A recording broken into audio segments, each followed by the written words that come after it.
He was a malnourished kid, so he put heavy objects in his pocket just to make it into the flyweight division, which explains why he looked significantly smaller than his opponents in his early fights. What? How did they not check his pockets, first of all? But everything was trying to hold him back. Everything was saying, no, you can't do this. And he was like, yes, I can. Hey guys, good buddy, it's MrSammyCam here. Welcome back to the channel. Welcome back to another reaction video. So today we are back with the second part of a series that we started the other day that is going to be called When Filipinos Make Pinoys Proud. It's going to be part number 2. As soon as I finish the first one, I just wanted to jump straight into the second one, to be honest. So we're here and we're going to check it out. Let's do it. Right then, here we go, guys. Let's hop right into it. Part number 2. It's going to be 25 minutes long, so grab your popcorn, guys. It's going to be a bit of a long one. Let's jump right in.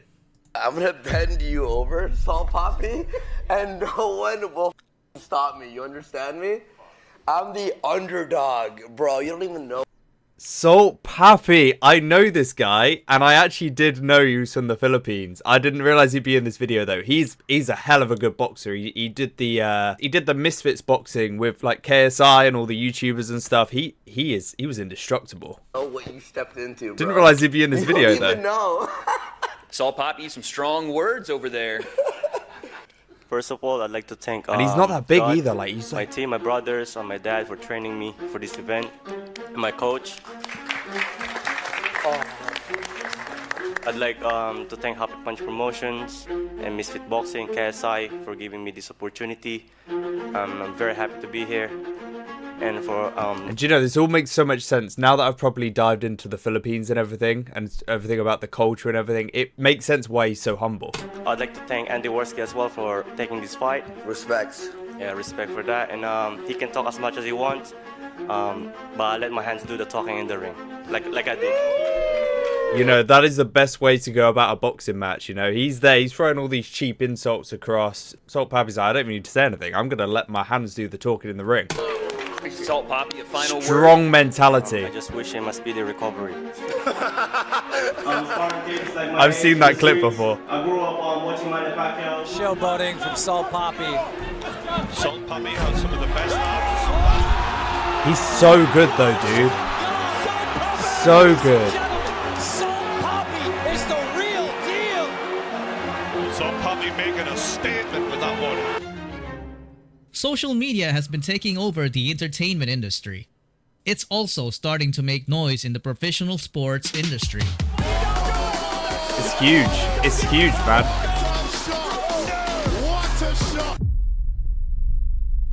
Damn, I did not think I'd see Salt Papi in this video, but yeah, I mean, he's from the Philippines. I already knew that.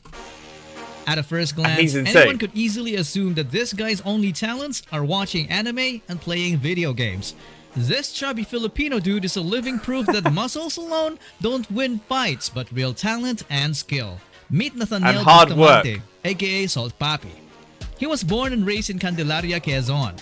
At age 14, he moved to the UK with his family for better opportunities in life. He loved boxing ever since he was a kid because of Manny Pacquiao. He used to engage in street fights for fun in some of his vlogs, which are actually entertaining to watch, but he never really trained seriously. Manny Pacquiao, that rings a bell. I think he's a boxer as well. I didn't know he was from the Philippines though. He worked as a nurse in a mental health institution for 5 years until he struck gold when his fake run challenge on TikTok went viral. Oh my god. His popularity Yeah, that was actually quite good though. skyrocketed, and That was he actually didn't very stop good. there because he became even more popular when he started uploading videos of himself pouring salt in the most ridiculous ways you could ever imagine.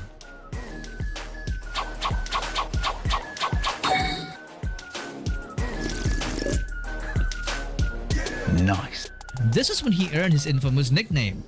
He made his boxing debut in March of 2022 when he was given the opportunity to match up against the English YouTuber Halal Ham. Days before the fight, Salt Papi's opponent couldn't stop talking smack. You think you're better than boxing than me?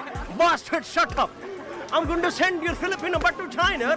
Bastard, shut up! But come fight night, he made Halal regret everything he said. Look, he has not got the... He's so right though, Chuck. He has not got the physique of a boxer and you would never expect it if you just looked at him. But he's the best example of do not judge a book by its cover. Oh, because I'd say I've watched a lot of his fights, and he's incredible.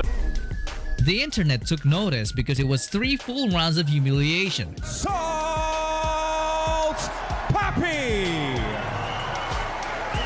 And he's delivered emphatically. What an entertaining performance. But at this point, Salt Papi was only seen as some chubby guy who beat another chubby guy. So he got matched up against a Twitch streamer who was more fit and more arrogant than the... See, you can't put him up against these Twitch streamers and these people who aren't boxers, because Salt Papi, like, he's genuinely on the level now of some professional fighters. First one. I'm not coming in here to like have fun.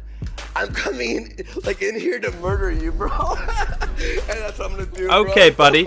Okay, Is buddy. there We'll an see about element of that. surprise that you're worried about with Andy, right? We haven't seen a lot from him. I've lost 10 kg for this fight. I feel more conditioned. I'm gonna take him out in first round. Oh yeah? Really? First round? All right, Salt Papi This is what you call quiet confidence. in the I black. love How it. about I love Salt it. Papi the southpaw, a la Manny Pacquiao from the Philippines. Salt Papi has some of the best hands. See that combination right there? Did you see that combination? Salt Papi making a statement with that one. They've waved it off. The Philippines celebrate.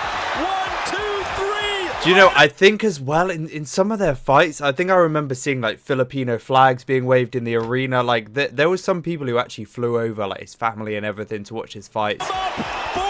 It's amazing to see the support This that he man was had. talking about a fight with KSI earlier in the week. God, he was out how he cold might there. get it.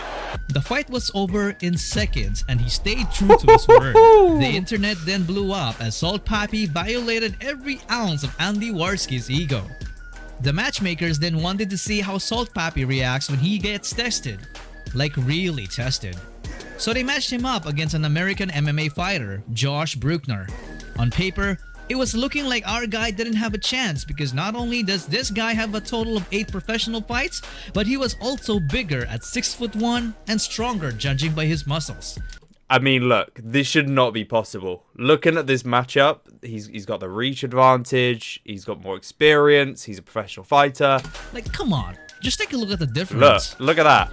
But come fight night, This is where Josh should be excelling. He's the longer fighter. Should be touching. This was incredible, man.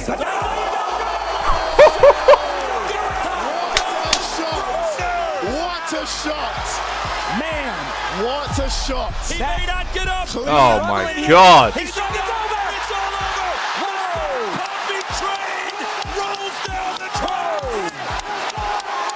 Look at the Filipino flag. I did not realize Salt Papi would be in here, but I'm so glad he is because he's such a great example of like that underdog story. This guy who you don't expect to succeed and you don't expect to do as well as he's doing, but he, you know, his hard work, determination has paid off, and he's a really nice guy as well. Didn't know much about his Manny backstory, Pacquiao but left hand stepped inside the guard. You don't see that a lot. And taking advantage of the inside lane and popping him. this was the fight when Salt Papi gained the respect of everybody. Ryan Even Garcia, the pros. right? Who are the top 3 creator boxers right now? Salt Papi. One? Salt Papi won? Damn, he actually put him up Technically there. wise, and like he seems like he understands boxing at a higher level, so I would say Salt Papi. Technically. Also well deserved. He is. Wow. So entertaining, so Haven't good, seen that so clip. sexy. He just seems like he gets everything. He's understanding it, and I think he's gonna get better. This win catapulted him into the top 5 pound-for-pound influencer boxing rankings, along with big names such as KSI and Jake Paul. See, the thing is, I don't think KSI or Jake Paul would stand a chance against him because he's one of those guys who's so naturally gifted. And I'm not an expert on boxing, but he's got the technique. He understands the sport. Do you know what I mean? Just naturally. Heck, some of them are even scared of him now. Now, I'm just training against orthodox fighters now. So no more southpaws. You know, people want me to fight Salt Papi. It's not happening. Okay, I need to fight Jake Paul. I can't. I wouldn't fight him if I was KSI. People fear us. Another Filipino who God should be damn. feared is Dave Bautista. You know, fair play to Chuck for including Salt Papi in there because he's a great example of a Filipino who's just hard work, determination, naturally gifted, underdog. Love it.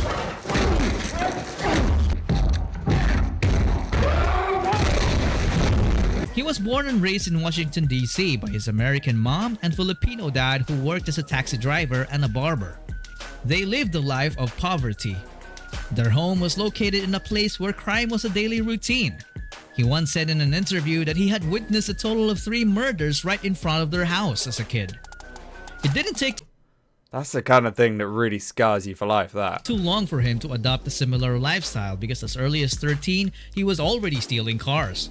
By age 17, he started living independently, working as a nightclub bouncer. But that job didn't last long as he was arrested after a fight against 2 customers.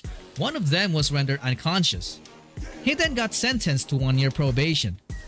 He then worked as a lifeguard after that, and at this time, he already had 2 kids and was struggling to make ends meet. There was one time when he broke down in shame when he had to borrow money from his co-worker just to give his kids some Christmas gifts. His struggles continued until he found bodybuilding and started going all in into wrestling.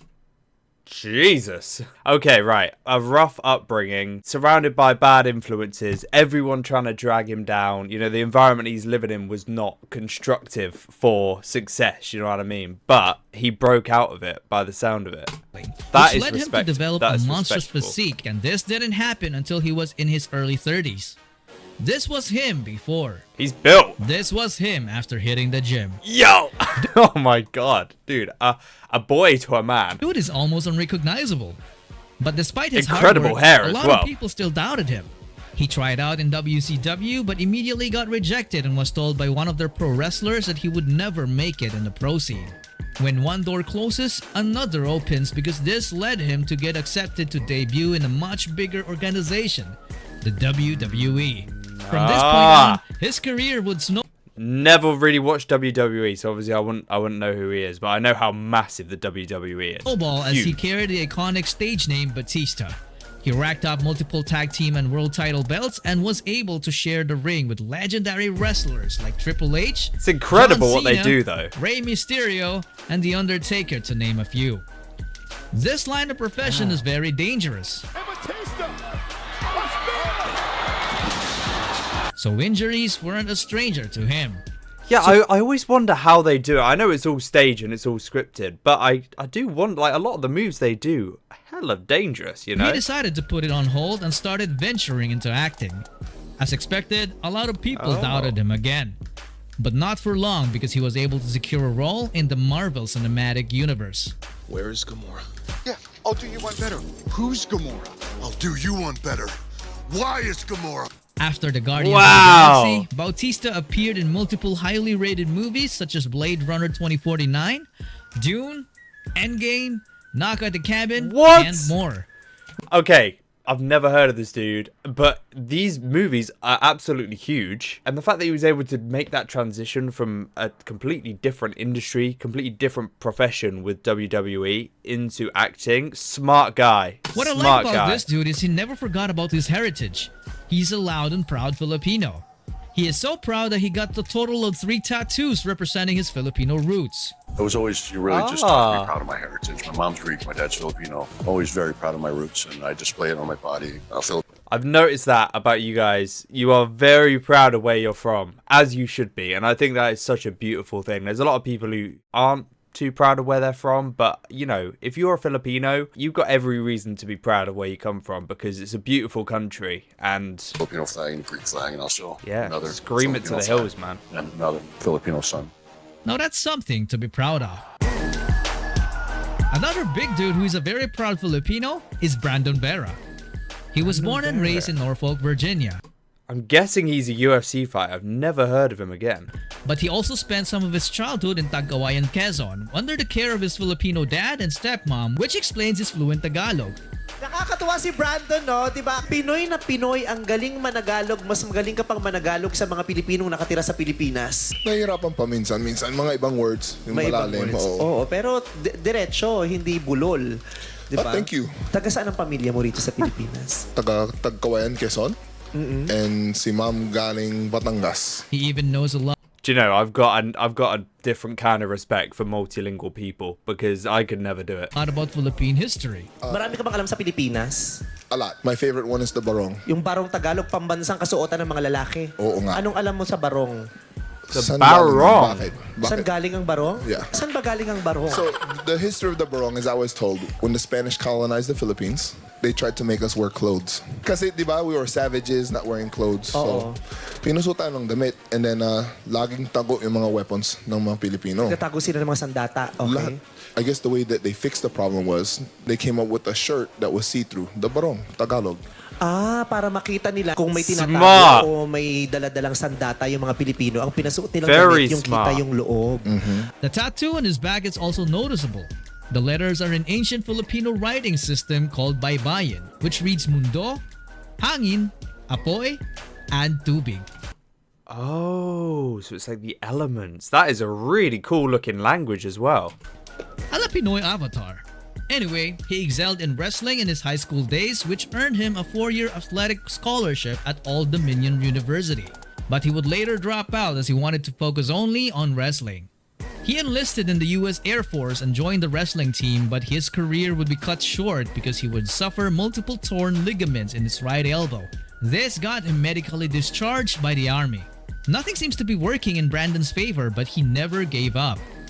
He rehabbed his elbow on his own until he was strong enough to enter the Grappler's Quest submission wrestling competitions. He didn't have a coach or a trainer, so this caught the attention of Lloyd Irvin, a Brazilian Jiu-Jitsu black belt and coach, who invited him to train with his MMA school.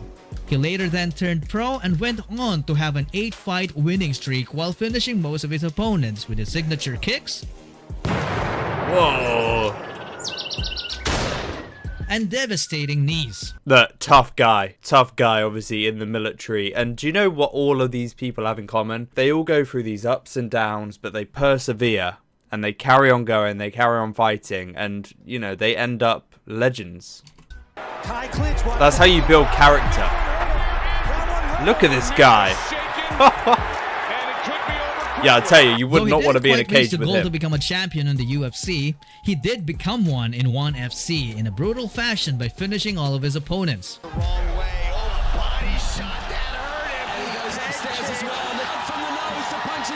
Oh, Jesus. Brutal. I don't watch too... Oh, did you even... I didn't even catch that. Look how quick that is.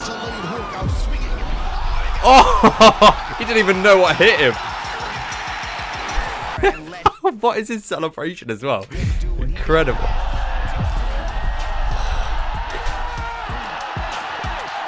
Wow. He's got that Filipino blood within him. You don't want to mess. But you he do was not want to already mess. 40 at the time, and his age would start catching up as he would lose against Myanmar's Aung San Sang. In the present day, Brandon Vera had already retired and moved to the Philippines permanently.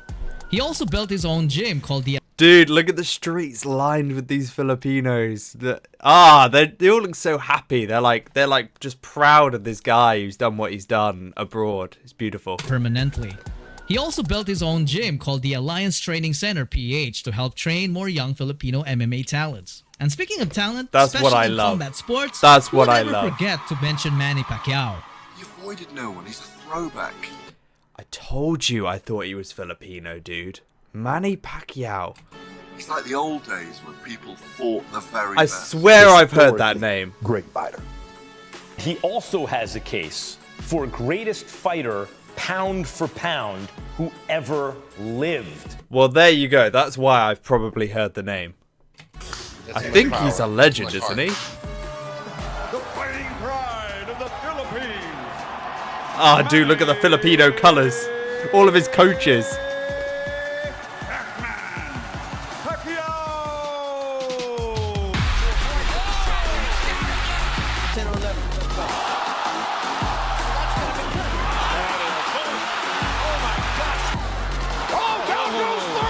This guy's an absolute animal. Wow. I mean, again, I watch a lot of like the influencer boxing. I wouldn't say I'm too into like the boxing scene in general, which is probably why I think I've heard his name in passing, but I've never watched his highlights. He looks like an animal. And let me tell you, that was just a quick punch. Every time he fights, the country's crime rate drops to 0%. He's a master Is not that only right? inside but also outside the ring. Manny, you have something very kind to say about us, Yeah, to I the people of have, the Philippines. Okay, hello Philippines. Itong mga kasama ko, hindi sila nakakaintindi ng Tagalog at akala nila pinupuri ko sila. Pero sila ay hindi nakakaintindi kaya pwede natin silang ibinta. Kaya mga kababayan, ito wala to, hindi nakakaintindi. So, That's Manny Pacquiao. Look, That's extremely moving. Yes. sense of humor as well, which I love, and also he looks very timid. He looks like quite a quiet character, which obviously is the complete opposite to what he is in the ring. He's a lot like Salt Papi in a way. That's the same as he is, you know. He's very quiet. He doesn't like the trash talking. I don't know. He could be a trash talker. Not 100%, but he comes across as a guy who's very quietly confident and does his talking in the ring, just like Salt Papi. That's Manny Pacquiao. That's extremely moving. Yes. We're moved. Yeah. Thanks so much. Okay, thank Manny, you. We like Thank that. Those, you know, Everyone loved Manny, the quiet ones are the ones you don't want to mess with. even the biggest celebrities. But before gaining all that fame, he had to go through a lot of pain because he was born and raised in General Santos at the time of poverty and war. At age 5, he'd already seen dead and decapitated bodies. Military and rebel shootouts would happen just a few meters away from their home, so his family had no choice but to leave and settle in a nearby province called Sarangani. Manny's dad was barely there for them, so his uncle played the role of a father figure. He started training Manny how to box and also taught him how to fish at a very young age to survive. He joined several amateur boxing competitions and dominated all of them, but he wasn't earning enough because most of what he got was just a bunch of trophies and medals. Incredible. So he grew up in a war zone. I mean, this is the kind of thing. Did that have a real impact? I think he had a God-given gift, to be honest, of boxing. I think he was always going to be the greatest of all time. I believe that some people are just born with it, and someone like Manny was definitely just born with it, with how good he obviously was. But at the same time, that rough environment that he lived in, those struggles early on in his life, it builds character, and that is something that you could definitely use within the ring, and I'm sure he did. Life was too hard that it came to a point that Manny's dad butchered their own dog just to have food on the table. This was Manny's wake-up call, so at age 16, he Okay, those are desperate measures. traveled alone to the city of Manila to become a pro boxer without letting his mom know because he knew she wouldn't allow him back then. He made the gym his home and slept in the ring every night. In Manny's first professional fight, he had to lie about his age just to get in. He was a malnourished kid, so he put heavy objects in his pocket just to make it into the flyweight division, which explains why he looked significantly smaller than his opponents in his early fights. What? How did they not check his pockets, first of all? But everything was trying to hold him back. Everything was saying, no, you can't do this. And he was like, yes, I can. But despite the handicap, he still went on to dominate and clean up the whole flyweight division, gaining him a world title belt in the process. Wow. And he's so much smaller than these guys. Oh dear, he's out for the count, that guy. He ain't getting up, I tell you. You definitely ain't getting up. Despite of this achievement, Manny was still relatively unknown to the world. Nobody knew him to the point that the announcers couldn't even read his name properly. Tail of the tape, Relishanola Ledwaba against Manny Pacquiao. I'll get it right, Pacquiao. But Manny's anonymity would almost only last got there. until this very night. Boom! He took this fight on only 2 weeks' notice, and he is banging Ledwaba right now. Big right hand up. Wait, he took it on 2 weeks' notice, so I'm guessing he stood in for someone who was supposed to be fighting, and Manny was like, yep, I'll do the job. And now he's got Ledwaba bleeding badly. The eyes of Ledwaba. Oh my god, dude. That did not even look close. Frankly, I'd never heard of him, but I've seen and heard of him now. And you want to see him again. I want to see him again. He would then beat Wow, he's so lean as well, isn't he? everyone in bantamweight, so he had to move up to featherweight where he would earn the nickname Pac-Man, as he would devour most of the Mexican monsters in the division. Pac-Man! That's amazing.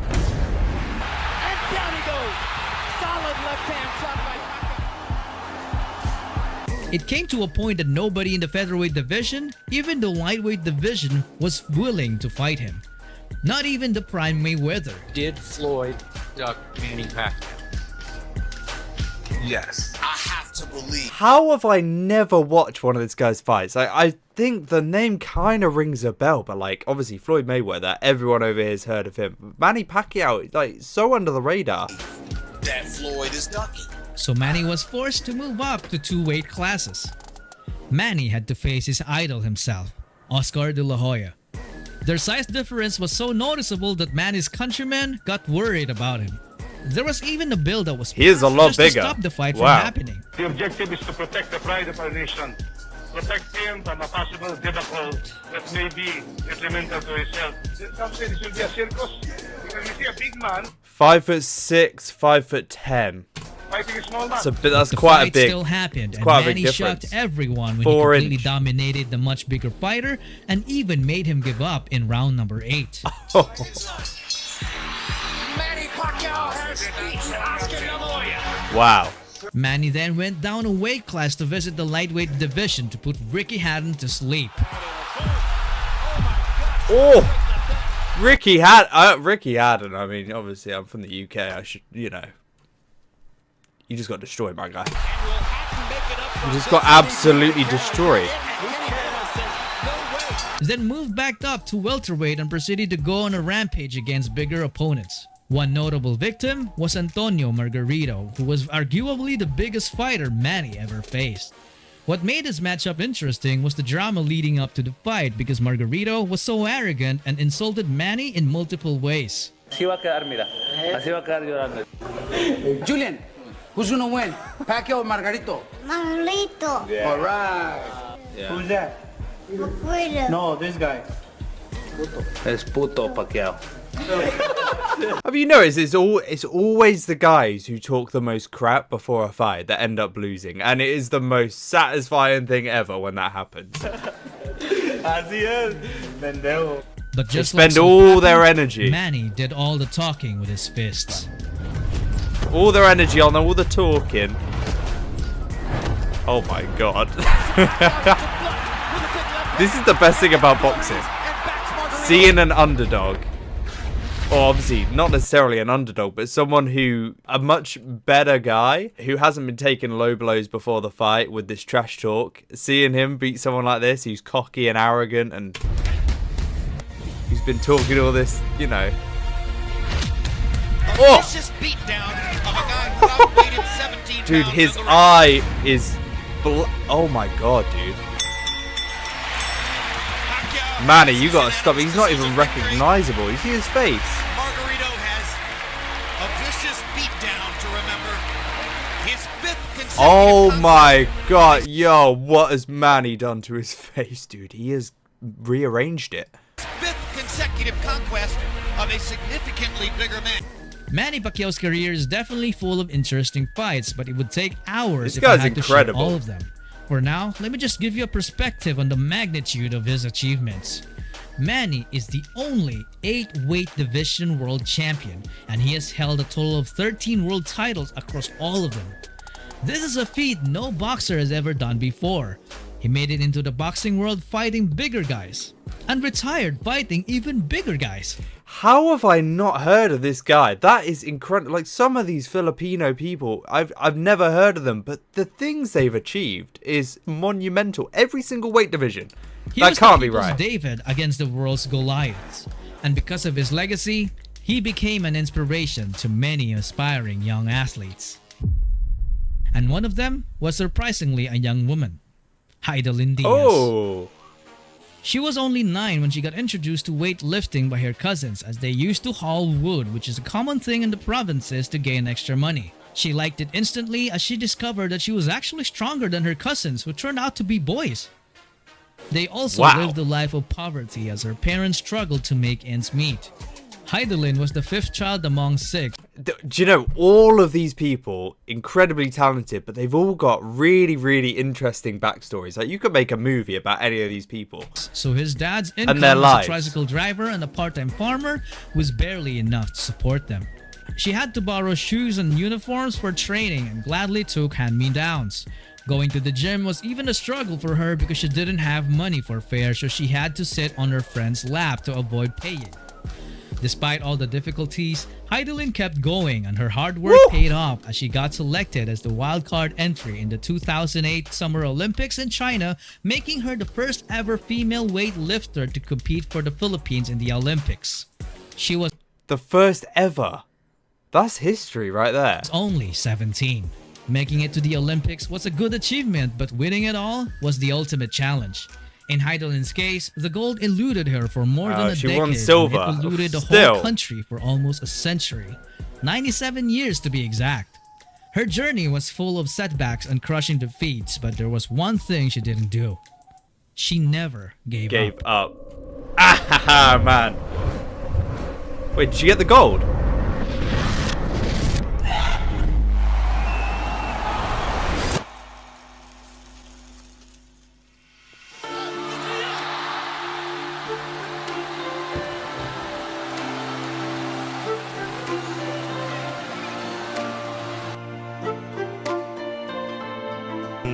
Inaano siya, chini-cheer siya dito, egging her on to lift this weight, 189 kilograms. Oh no! And that is. Do you know, I always watch the Olympics and I think like all these athletes have waited 4 years for this moment, and how heartbreaking it must be to see that opportunity and that moment slip away from you. Like, it must be so difficult mentally, and then to come back again and carry on training for the next 4 years to come back stronger the next time. Honestly, it's for Hidilyn Diaz. It's impressive, the mentality you have to have.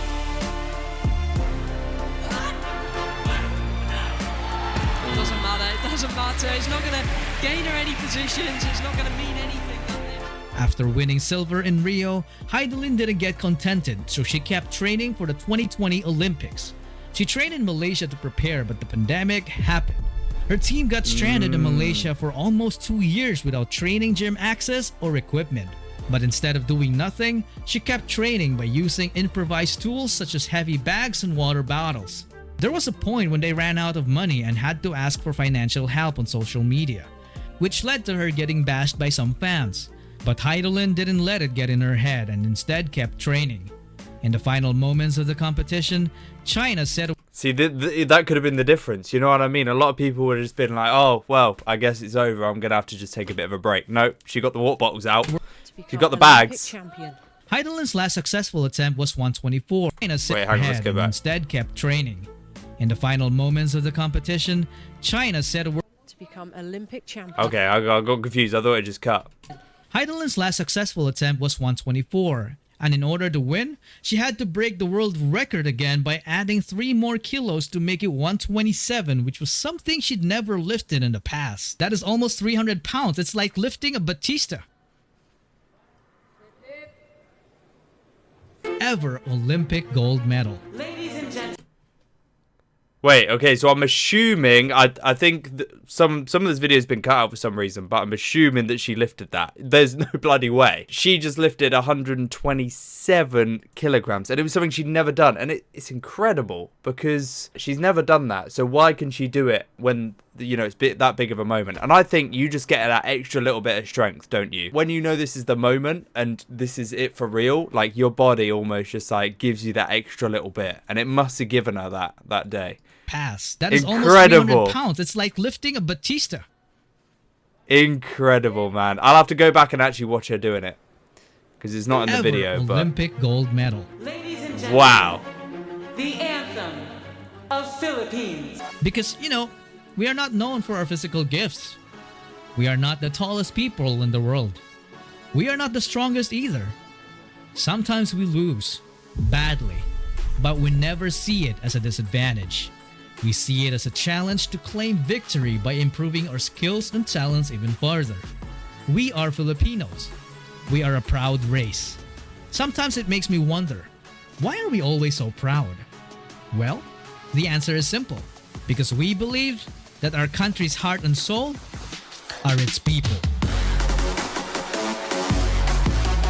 You know, I love that. Shout out CasualChuck, but he's so right. That's what makes you guys so proud, and it makes you so beautiful, is because your people are what makes the country, and you're so proud of that. And for good reason, because the amount of people I've seen come out of this country, especially recently, I'd been living under a bit of a rock, to be honest. I hadn't heard of a lot of these guys, but they've all got one thing in common, and that's perseverance, that's hard work. All of these qualities seem to be just ingrained into you from a young age, and that's something that's down to your parents, it's down to your upbringing, it's down to the culture that you're surrounded by when you're growing up, it's down to the struggles that I think a lot of you guys face, because, you know, the Philippines is not the richest country in the world, you know what I mean? There is a lot of suffering, and there's a lot of people who are finding it hard to get by, but that strengthens you, and, you know, it makes you stronger, and it builds your character, and, you know, as long as you got that spirit, that's all you need to get you through, man. And it's incredible. It really is. I'm looking forward to part number 3. I think there's actually 4 parts to the series, so look out for a couple more videos coming, guys, in the future. And